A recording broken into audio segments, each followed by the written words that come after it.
Hello friends, আজকে আমি তোমাদের সাথে বরবটি আলুর অন্যরকম একটি রান্না শেয়ার করব। কড়াই বসিয়ে সরষের তেল দিয়ে দিয়েছি। এখন কালো জিরা ফোড়ন দিয়ে দেবো কেটে রাখা বরবটি আর আলু।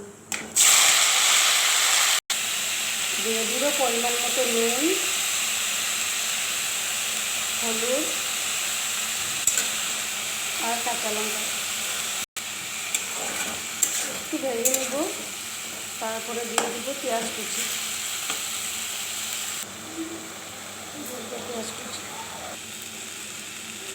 আলু সিদ্ধ হয়ে গেছে, এখন দিয়ে দিব একটু সস,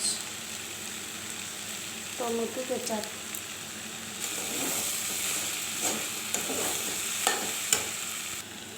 এখন দিয়ে দিব ম্যাগি মশলা।